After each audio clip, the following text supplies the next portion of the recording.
Hello everyone, my name is Madhura Patil.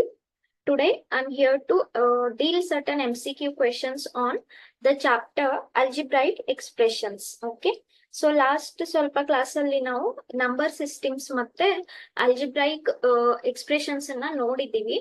Algebra last class ಅಲ್ಲಿ ಓದಿದೀವಿ. ಆಮೇಲೆ ನಿಮ್ಗೆ algebra chapter ಕೂಡ ಕಂಪ್ಲೀಟ್ ಆಗಿ ಮುಗ್ದಿರುತ್ತೆ, ಓದಿರ್ತೀರಾ. ಓಕೆ, ಸೊ ಅದನ್ನ ಯೂಸ್ ಮಾಡ್ಕೊಂಡು we are going to study certain equations here. Okay, so ಏನು ಅಲ್ಜಿಬ್ರೈಕ್ ಎಕ್ಸ್ಪ್ರೆಷನ್ ಅಂದ್ರೆ nothing but some representation. Okay, ಏನು ಎಕ್ಸ್ಪ್ರೆಷನ್ ಅಂದ್ರೆ ಇಲ್ಲಿ ಬೇಸಿಕಲಿ ನೀವು ಈಕ್ವೇಶನ್ ಅನ್ನ ಕಲಿತೀರಾ. Okay, so right from mathematics ನೀವು ಈಕ್ವೇಶನ್ಸ್ ಅಂತಾನೆ ಕಲಿತಾ ಬಂದಿದ್ದೀರಾ. ಏನು ಈಕ್ವೇಶನ್ ಅಂದ್ರೆ, ಈಕ್ವೇಶನ್ ಅಲ್ಲಿ ಏನಾಗುತ್ತೆ, ಸರ್ಟನ್ ನಂಬರ್ಸ್ ಇರ್ತವೆ, ಸರ್ಟನ್ ಸಿಂಬಾಲ್ಸ್ ಇರ್ತವೆ, ಆಪರೇಷನ್ಸ್ ಇರ್ತವೆ. ಆಮೇಲೆ ನಿಮ್ಗೆ ಏನ್ ಬರುತ್ತೆ, ಒಂದು ಲೆಫ್ಟ್ ಹ್ಯಾಂಡ್ ಸೈಡ್ ಒಂದು ರೈಟ್ ಹ್ಯಾಂಡ್ ಸೈಡ್ ಅಂತ. ಆಮೇಲೆ ಅವ್ರ ಮಧ್ಯದಲ್ಲಿ ರಿಲೇಷನ್ ಏನಿರುತ್ತೆ, equality. Correct, so equality symbol ಅಂತ ಇರುತ್ತೆ. ಅದೇ ತರ ನೀವು ಅಲ್ಜಿಬ್ರೈಕ್ ಎಕ್ಸ್ಪ್ರೆಷನ್ ಅಲ್ಲಿ ಏನಾಗುತ್ತೆ, you will be having certain numbers, certain algebraic terms. Now last class ಅಲ್ಲಿ algebraic terms ಅಂತ ನೋಡಿದೀವಿ. Okay, and you will be having left hand side, right hand side. ಮಧ್ಯದಲ್ಲಿ ರಿಲೇಷನ್ ಏನಿರುತ್ತೆ, ಈಕ್ವಾಲಿಟಿ. ಕರೆಕ್ಟ್, ಸೊ ಆ equality relation ಇದ್ದಾಗ ನಾವು ಆ expression ಅನ್ನ ಏನಂತ ಕರಿತೀವಿ, ಈಕ್ವೇಶನ್. ಕರೆಕ್ಟ್, ಸೊ ಈಕ್ವೇಶನ್ ನಿನ್ನೆ ಒಂದು ಫಾರ್ ಎಕ್ಸಾಂಪಲ್ ನೀವು ಈ ತರ ಏನೋ ಒಂದು ನಿಮ್ಗೆ ಎಕ್ಸ್ಪ್ರೆಷನ್ ಕೊಟ್ರೆ find the value of X ಅಂತ ಹೇಳಿದ್ರೆ ತುಂಬಾ ಈಸಿಯಾಗಿ ನೀವು ಎಕ್ಸ್ ವ್ಯಾಲ್ಯೂ ಫೈಂಡ್ ಔಟ್ ಮಾಡ್ತೀರಾ.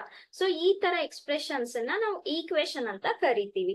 ಸೊ ಬೇಸಿಕಲಿ ಎಕ್ಸ್ ಅನ್ನ ಫೈಂಡ್ ಔಟ್ ಮಾಡ್ತಾ ಇದ್ದೀರಾ ಅಂದ್ರೆ ಏನ್ ಹೇಳ್ತೀವಿ ನಾವು, find the solution of X. Okay, ಏನು ಸೊಲ್ಯೂಷನ್ ಮೀನಿಂಗು. ಓಕೆ, ಸೊ ಇಲ್ಲಿ ಏನು ಕಲಿತಾ ಇದೀವಿ, equations is very important. Solution ಏನು, ಸೊಲ್ಯೂಷನ್ ಅಂದ್ರೆ ಅಲ್ಜಿಬ್ರೈಕ್ ಟರ್ಮ್ಸ್ ನಲ್ಲಿ ಸೊಲ್ಯೂಷನ್ ಅಂದ್ರೆ ಯಾವಾಗ ನೀವು ಆ ಸೊಲ್ಯೂಷನ್ ಅನ್ನ ಕೊಟ್ಟಿರೋ ಈಕ್ವೇಶನ್ ಅಲ್ಲಿ ಹಾಕ್ತೀರಾ. Okay, LHS should become equal to RHS. Okay, so ನಿಮ್ಗೆ ಏನೋ ಒಂದು ಅನ್ನೋನ್ ವ್ಯಾಲ್ಯೂ ಇರುತ್ತೆ, ಆ ಅನ್ನೋನ್ ವ್ಯಾಲ್ಯೂನ ಕಂಡು ಹಿಡಿತೀರಾ ಏನಂತ, ಸೊಲ್ಯೂಷನ್ ಅಂತ. ಆ ವ್ಯಾಲ್ಯೂನ ಕೊಟ್ಟಿರೋ ಈಕ್ವೇಶನ್ಗೆ ಹಾಕಿದ್ರೆ, ಓಕೆ, ಸಬ್ಸ್ಟಿಟ್ಯೂಟ್ ಮಾಡಿದ್ರೆ LHS ಮತ್ತೆ RHS ಈಕ್ವಲ್ ಬರಬೇಕು. ಅವಾಗ ಆ ತರ ವ್ಯಾಲ್ಯೂನ ನಾವು ಸೊಲ್ಯೂಷನ್ ಅಂತ ಕರಿತೀವಿ. ಕರೆಕ್ಟ್. ಓಕೆ, ಸೊ ನಾವು today we are going to study linear equations. Okay, so linear equations ಅಂದ್ರೆ ಫಸ್ಟ್ ಇವು ಈಕ್ವೇಶನ್ಸ್ ಅಲ್ಲಿ ನಮ್ಗೆ ಏನೇನ್ ಬರುತ್ತೆ, ಅಲ್ಜಿಬ್ರೈಕ್ ಟರ್ಮ್ಸ್ ಬರುತ್ತೆ, ನಂಬರ್ಸ್ ಬರ್ತವೆ, ಆಪರೇಷನ್ಸ್ ಬರ್ತವೆ. ಓಕೆ, ಈಕ್ವೇಶನ್ ಅಂದ್ಮೇಲೆ ಅಫ್ಕೋರ್ಸ್ ಈಕ್ವಾಲಿಟಿ ಸೈನ್, ಅದ್ರ ಮಧ್ಯದಲ್ಲಿ ಈಕ್ವಾಲಿಟಿ ಸೈನ್ ಇದ್ದೇ ಇರುತ್ತೆ. ಕರೆಕ್ಟ್ ಅಲ್ವಾ. ಸೊ ಲೀನಿಯರ್ ಈಕ್ವೇಶನ್ಸ್ ಅಂದ್ರೆ ನಮ್ಗೆ ಏನಂತ ಗೊತ್ತಾಯ್ತು. ಅದರಲ್ಲಿ algebra, numbers, all operations will come, plus minus division multiplication everything. ಏನು ಲೀನಿಯರ್ ಅಂದ್ರೆ, ಓಕೆ, ಸೊ ನಾವು ಅಲ್ಜಿಬ್ರಾದಲ್ಲಿ ನೀವು ನೋಡಿರ್ತೀರಾ, ಪವರ್ಸ್ ಓದಿರ್ತೀರಾ. Okay, so if I tell you to multiply X and X, so ಇಲ್ಲಿ ಪವರ್ 1 ಇರುತ್ತೆ, ಇಲ್ಲಿ ಪವರ್ 1 ಇರುತ್ತೆ, ಬೇಸ್ ಸೇಮ್ ಇದೆ. ಸೊ ನೀವು ಪವರ್ಸ್ ಅನ್ನ ಆಡ್ ಮಾಡ್ತೀರಾ, 1 + 1. ಕರೆಕ್ಟ್, ಸೊ ಈ ತರ ಅಲ್ಜಿಬ್ರಾ ಟರ್ಮ್ಸ್ ನಲ್ಲಿ ಸುಮಾರು ಈ ತರ ನೋಡಿದೀರಾ. ಈಗ ಲೀನಿಯರ್ ಅಂದ್ರೆ ಏನು, ಲೀನಿಯರ್ ಈಕ್ವೇಶನ್ ನಲ್ಲಿ ಒಂದು ಅಲ್ಜಿಬ್ರಾ ಟರ್ಮ್ ಇರುತ್ತೆ. ಓಕೆ, ಇದ್ದೇ ಇರುತ್ತೆ. ಆ ಅನ್ನೋನ್ ಅನ್ನ ನೀವು ಫೈಂಡ್ ಔಟ್ ಮಾಡ್ಬೇಕು. ಅದೇ ನಮ್ಗೆ ಅಲ್ಜಿಬ್ರಾ ಹೇಳ್ಕೊಡೋದು. ಏನ್ ಹೇಳುತ್ತೆ ಅಲ್ಜಿಬ್ರಾ, ಯಾಕೆ ಅಲ್ಫಾಬೆಟ್ಸ್ ಅನ್ನ ನಾವು ಇಂಟ್ರೊಡ್ಯೂಸ್ ಮಾಡ್ತೀವಿ, ಏನೋ ಅನ್ನೋನ್ ಒಂದ್ ಇರುತ್ತೆ, ಅದನ್ನ ಫೈಂಡ್ ಮಾಡೋದಕ್ಕೇನೆ ಆ ಅಲ್ಫಾಬೆಟ್ಸ್ ಅನ್ನ ಇಂಟ್ರೊಡ್ಯೂಸ್ ಮಾಡ್ತೀವಿ. Let this alphabet be unknown something ಅಂತ. ಕರೆಕ್ಟ್ ಅಲ್ವಾ. ಸೊ ಈ ಲೀನಿಯರ್ ಅಂದ್ರೆ power of the algebraic term should be 1 ಅಂತಾನೆ ಇರ್ಬೇಕು. 1 ಅಂತ ಎಕ್ಸಿಡ್ ಆಗ್ಬಾರ್ದು, 1ಕ್ಕಿಂತ ಜಾಸ್ತಿ ಇರಬಾರ್ದು. ಫಾರ್ ಎಕ್ಸಾಂಪಲ್ ಈಗ ನಾನು ಇದೇನೋ ಒಂದು ಈಕ್ವೇಶನ್ ಬರೆದ್ರೆ, ಓಕೆನಾ, ಸೊ ನಾನು ನಿಮ್ಗೆ ಫೈಂಡ್ ಎಕ್ಸ್ ಅಂತ ಹೇಳ್ತೀನಿ. ಎಕ್ಸ್ ವ್ಯಾಲ್ಯೂ ಏನಾಗುತ್ತೆ, 9 ಆಗುತ್ತೆ, ವೆರಿ ಈಸಿಲಿ. ಸೊ ಈಗ ನೀವು ನೋಡ್ಬೋದು ಪವರ್ ಆಫ್ ಎಕ್ಸ್ ಏನಿದೆ, 1 ಅಂತಾನೆ ಇದೆ. ಓಕೆ, ಸೊ ಇದನ್ನೇ ನಾನು x² + 1 ಅಂತ ಬರೆದ್ರೆ, ಅಲ್ಜಿಬ್ರಾ ಟರ್ಮ್ ಯಾವ್ದು ನಿಮ್ದಲ್ಲಿ, ಎಕ್ಸ್ ಅನ್ನೋದು ನಿಮ್ದು ಅಲ್ಜಿಬ್ರಾ ಟರ್ಮ್, ಅದಕ್ಕೆ ಪವರ್ ಎಷ್ಟಿದೆ, 2 ಇದೆ. ಕರೆಕ್ಟಾ. ಸೊ ಇದು ಲೀನಿಯರ್ ಅಲ್ಲ. ಸೊ ಲೀನಿಯರ್ ಅಂದ್ರೆ ಏನು, the meaning of linear is ನಿಮ್ದು ಅಲ್ಜಿಬ್ರಾ ಟರ್ಮ್ ಪವರ್ 1 ಅಂತಾನೆ ಆಗಿರ್ಬೇಕು. ಓಕೆ, 1ಕ್ಕಿಂತ ಜಾಸ್ತಿ ಇರಬಾರ್ದು. ಸೊ ಈ ತರ ಈಕ್ವೇಶನ್ಸ್ ನ ಲೀನಿಯರ್ ಈಕ್ವೇಶನ್ಸ್ ಅಂತ ಕರಿತೀವಿ.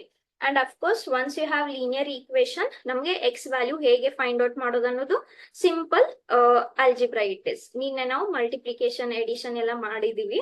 Okay, so with that we will start with the questions. Okay, yes, first question ಏನ್ ಹೇಳ್ತಾರೆ?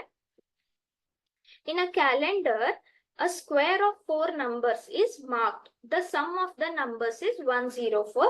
Then what is the biggest number? ಅಂದ್ರೆ ಒಂದ್ ಕ್ಯಾಲೆಂಡರ್ ನಲ್ಲಿ 4 ಸಂಖ್ಯೆಗಳನ್ನ ಮಾರ್ಕ್ ಮಾಡ್ತಾ ಇದ್ದಾರೆ ಒಂದೊಂದು ಸ್ಕ್ವೇರ್ ನಲ್ಲಿ. ಒಂದೊಂದು ಸ್ಕ್ವೇರ್ ಅಂದ್ರೆ ಏನು? ನೀವು ಕ್ಯಾಲೆಂಡರ್ ನೋಡಿರ್ತೀರಾ, ಕರೆಕ್ಟ್ ಅಲ್ವಾ? ಪ್ರತಿ ಒಂದು ನಂಬರ್ಗೆ ಸ್ಕ್ವೇರ್ ಇರುತ್ತೆ. Okay, so this is Sunday, Monday, Tuesday, Wednesday, Thursday, Friday, Saturday, ಸರಿನಾ? ಓಕೆ, ಇಲ್ಲಿ ಡೇಸ್ ಇರ್ತವೆ ನಿಮ್ಗೆ. So you will be having square everywhere. ಒಂದೊಂದೇ ನಿಮ್ಗೆ ಸ್ಕ್ವೇರ್ ಇರುತ್ತೆ. ಸೊ ಅವ್ರು ಏನ್ ಮಾಡ್ತಾ ಇದ್ದಾರೆ ಇಲ್ಲಿ? Okay, so what they are doing here is, in a calendar square of 4 numbers is marked. Okay, the sum of their number is 104. ಹಾಗಾದ್ರೆ biggest number ಯಾವುದು ಅಂದ್ರೆ, ಫಸ್ಟ್ ನಂಬರ್ ನಾವು ಎಕ್ಸ್ ಅಂತ ಅನ್ಕೊಳ್ಳೋಣ. ಓಕೆನಾ? ಫಸ್ಟ್ ನಂಬರ್ ನಾವು ಎಕ್ಸ್ ಅಂತ ಅನ್ಕೊಂಡ್ರೆ, okay, so ಈಗ ನಾನು ಸಪೋಸ್ ಇಲ್ಲಿ ಸಂಡೇ ಅಂತ ಬರುತ್ತೆ. ಎಸ್, ಸೊ ಸಂಡೇ ಅಂತ ಬಂದ್ರೆ, ಓಕೆ, ಸೊ ನಾನು ಸಂಡೇನೆ ಫಸ್ಟ್ ಡೇ ಅಂತ ಅನ್ಕೊಂತೀನಿ. Say this is 1. What will be the next number? Here it will be 2, correct? Here it will be 3, 4, 5, 6, 7. ಮತ್ತೆ ಎಲ್ಲಿಂದ ಸ್ಟಾರ್ಟ್ ಆಗುತ್ತೆ? 8 ಇಂದ ಸ್ಟಾರ್ಟ್ ಆಗುತ್ತೆ. 9, 10, 11, 12 ಅಂಡ್ ಸೋ ಆನ್. ಈ ತರ 30 ಅಥವಾ 31 ಡೇಸ್ ವರೆಗೂ ಹೋಗುತ್ತೆ. ಹೌದಾ? ಈಗ ಜಸ್ಟ್ ನೀವು ಅಬ್ಸರ್ವ್ ಮಾಡಿ, ಎಷ್ಟು ನಂಬರ್ ಮಾರ್ಕ್ ಮಾಡ್ತಾ ಇದ್ದಾರೆ? 4 ನಂಬರ್ ಮಾರ್ಕ್ ಮಾಡ್ತಾ ಇದ್ದಾರೆ. ಅದು ಯಾವ 4 ನಂಬರ್ ಅಂತ ಇಲ್ಲೇ ಬರ್ಬೇಕಂತ ಅವ್ರು ಹೇಳಿಲ್ಲ, ಕರೆಕ್ಟ್ ಅಲ್ವಾ? ಸೊ ನಾವು ಫಸ್ಟ್ ಈ 4 ನಂಬರ್ನ ತಗೊಳ್ಳೋಣ. ಅದು ಸಮ್ 104 ಬರ್ಬೇಕು. ಆ ತರ ನಂಬರ್ಸ್ ಬರ್ಬೇಕು, ಸರಿನಾ? ಈಗ ನಾನು first number, if you observe, if it is 1, the next day will be 2. Okay, 1 ಯಾವಾಗ ಇದೆ? ಸಂಡೇ ಇದೆ. ಸೊ ನೆಕ್ಸ್ಟ್ ಸಂಡೇ ಏನಾಗುತ್ತೆ? After 7 days, correct? So 1 + 7 that is 8. ಹೌದಾ? ಸೊ 8 ಆದ್ಮೇಲೆ ನೆಕ್ಸ್ಟ್ ನಂಬರ್ ಯಾವ್ದು ಬರುತ್ತೆ? 9. ಎಸ್, ಸೊ ನಮ್ಗೆ 104 ಅಂತಾನೆ ಸಮ್ ಬರ್ಬೇಕು. ಆ ತರ 4 ಡೇಟ್ಸ್ ತಗೋಬೇಕು, ಕರೆಕ್ಟ್ ಅಲ್ವಾ? ಆ ಡೇಟ್ಸ್ ಯಾವ ಅಂತ ನಮ್ಗೆ ಗೊತ್ತಿಲ್ಲ. ಸೊ ನಾನು ಫಸ್ಟ್ ಡೇಟ್ ಅನ್ನ ಎಕ್ಸ್ ಅಂತ ತಗೊಂತೀನಿ. ಸೊ ಇವತ್ತಿಗೆ ಡೇಟ್ ಎಕ್ಸ್ ಆದ್ರೆ ನೆಕ್ಸ್ಟ್ ಡೇಗೆ ಡೇಟ್ ಎಕ್ಸ್ ಏನಾಗುತ್ತೆ? ಎಕ್ಸ್ + 1 ಆಗುತ್ತೆ. ಹೌದಾ? ನೆಕ್ಸ್ಟ್ ಸ್ಕ್ವೇರ್ ನಲ್ಲೇ ಬರ್ಬೇಕಂದ್ರೆ ಅವ್ ಅಕ್ಕಪಕ್ಕದಲ್ಲಿ ಈ ತರ 4 ಡೇಟ್ಸ್ ಬರ್ಬೇಕು. ಅವ್ರು ಹೇಳಿದ್ದಾರೆ ಸ್ಕ್ವೇರ್ ನಲ್ಲೇ ಅಂತ, ಕರೆಕ್ಟ್ ಅಲ್ವಾ? ಒಂದು ಸ್ಕ್ವೇರ್ ನಲ್ಲಿ 4 ನಂಬರ್ಸ್ ಇದಾವೆ. ಓಕೆ, ಸೊ ಒಂದು ಸ್ಕ್ವೇರ್ ನಲ್ಲಿ 4 ನಂಬರ್ಸ್ ಇದಾವೆ ಅಂದ್ರೆ ನೀವು ಎಲ್ಲೇ ತಗೊಂಡ್ರು ಆ 4 ನಂಬರ್ಸ್ ಸ್ಕ್ವೇರ್ ನಲ್ಲೇ ಬರ್ಬೇಕು. ಓಕೆ, ಸೊ ನೀವು ಎಲ್ಲೇ 4 ನಂಬರ್ ಸ್ಕ್ವೇರ್ ನಲ್ಲೂ ತಗೊಂಡ್ರು ಕೂಡ ಇದೇ ಪ್ಯಾಟರ್ನ್ ಬರುತ್ತೆ. ಯಾಕೆ? ನಾನ್ ಸಪೋಸ್ ಇಲ್ಲಿ 11 ಅಂತ ತಗೊಂಡಿದ್ದೀನಿ. ಸೊ 11 ಎಲ್ಲಿದೆ? ವೆನ್ಸ್ಡೇ ಇದೆ. ಹೌದಾ? 11 ನೆಕ್ಸ್ಟ್ ಡೇ ಏನಿರುತ್ತೆ? 12 ಇರುತ್ತೆ. ಸೊ ಇದು ಒಂದು ನಿಮ್ದು ಸ್ಕ್ವೇರ್ ಆಗ್ತಾ ಇದೆ.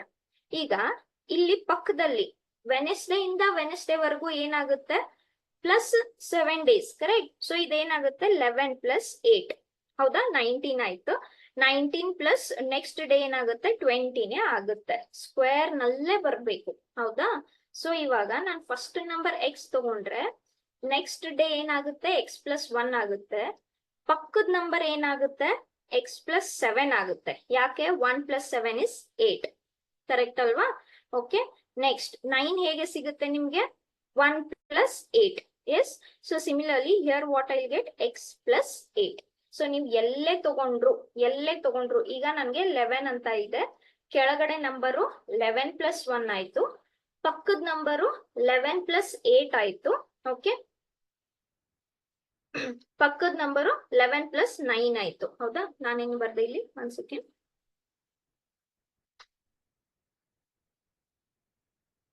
S, okay, yes, here it is correct. Okay, so 1 ಅಂತ ತಗೊಂಡ್ರೆ ಇದು 1 + 1 ಆಯ್ತು, ಇದು 1 + 7 ಆಯ್ತು, ಇದು 1 + 8 ಆಯ್ತು. ಸಿಮಿಲರ್ಲಿ ಕೆಳಗಡೆ ನಂಬರು +1 ಬರುತ್ತೆ, ಪಕ್ಕದ ನಂಬರು +7 ಬರುತ್ತೆ. ಅದ್ರ ಕೆಳಗಡೆ ನಂಬರು ಮತ್ತೊಂದು +1 ಅಂದ್ರೆ 7 + 1 8 ಆಯ್ತು. ಹೌದಾ?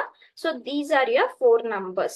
Therefore, what they are telling, the sum of these numbers, okay, sum of these numbers is equal to 104 ಅಂತ ಹೇಳ್ತಾರೆ. ಹೌದಾ?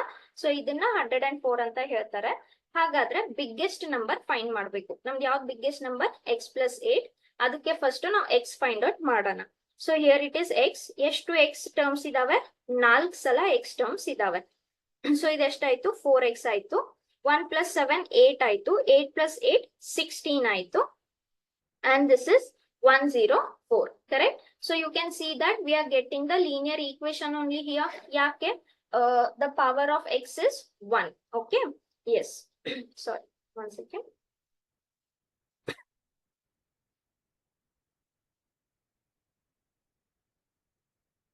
Yes, I was telling. So 4x ಎಷ್ಟಾಗುತ್ತೆ? 104 minus 16. Okay, so 104 minus 16 ಅಂದ್ರೆ ಎಷ್ಟಾಗುತ್ತೆ? 16 14 minus 6 ಇದು 2 ಆಯ್ತು. ಸಾರಿ 8 ಆಯ್ತು. ಓಕೆ, ಆಮೇಲೆ ಇಲ್ಲೇ ಮತ್ತೆ 8 ಆಯ್ತು. ಸೊ ಎಕ್ಸ್ ವ್ಯಾಲ್ಯೂ ಎಷ್ಟಾಗುತ್ತೆ? 88 divided by 4 which is 22. Correct? So ಇದು 22 ಆಯ್ತು. ಯಾವುದು ನಿಮ್ದು? ಸಾರಿ,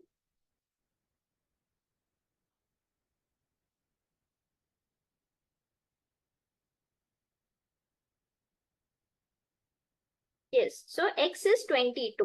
ಇವಾಗ ಬಿಗ್ಗೆಸ್ಟ್ ಡೇಟ್ ಯಾವ್ದು ನಮ್ದ್ರಲ್ಲಿ? ಎಕ್ಸ್, x+1, x+7, x+8 ರಲ್ಲಿ ಬಿಗ್ಗೆಸ್ಟ್ ಡೇಟ್ ಯಾವ್ದು? x+8 ಅನ್ನೋದು ನಿಮ್ದು biggest date. Correct? So biggest number. So x+8. X ಎಷ್ಟು ಸಿಕ್ತು? 22 ಸಿಕ್ತು. ಇದು +8 which is equals to 30. Correct? So what is your biggest number? 30. So ನೆನ್ಪಿಟ್ಕೊಳ್ಳಿ, ಯಾವಾಗ್ಲೂ ನಿಮ್ಗೆ ಯಾವ್ದೇ ತರ ಈ ಕ್ಯಾಲೆಂಡರ್ ನಲ್ಲಿ ಸ್ಕ್ವೇರ್ ಅಂತ ಬಂದ್ರೆ, ಓಕೆ, ಸೊ ಸ್ಕ್ವೇರ್ ನಲ್ಲೇ ಬರೋ ತರ ನಂಬರ್ ತಗೊಂಡ್ರೆ ಈ ಡೇ ಸೇಮ್ ಇರುತ್ತೆ, ಇಲ್ಲಿ ಡೇ ಸೇಮ್ ಇರುತ್ತೆ. ಸೊ ಪಕ್ಕದ ಡೇಟು +7 ಆಗುತ್ತೆ. ಹೌದಾ? ಆಮೇಲೆ ಕೆಳಗಡೆ ನಂಬರು +1 ಆಗುತ್ತೆ. ಇದ್ರ ಕೆಳಗಡೆ ನಂಬರು ಇದು +7 ಆದ್ರೆ ಇದ್ರ ನೆಕ್ಸ್ಟ್ ಡೇ +7 + 1 8 ಆಗುತ್ತೆ. ಅದೇ ತರ ಬರ್ಬೇಕು. ಕರೆಕ್ಟ್ ಅಲ್ವಾ? ಯಾಕೆ ಇಲ್ಲಿ ಮಂಡೇ ಅಂತ ಇದ್ರೆ ಈ ಪಕ್ಕದ ಡೇಟು ಮಂಡೇ ಇಂದ ಮಂಡೇವರೆಗೂ ಅಂದ್ರೆ ಆಫ್ಟರ್ 7 days, ಮಂಡೇ ಇಂದ ಮಂಡೇ ಆದ್ಮೇಲೆ ಬರುತ್ತದು. ಕರೆಕ್ಟ್ ಅಲ್ವಾ? ಸೊ ಅದು ಆಫ್ಟರ್ 7 days ಅಂದ್ರೆ +7 ಆಗುತ್ತೆ. Yes, so I hope this is clear with everyone. I'll give you a moment, just go through the solution.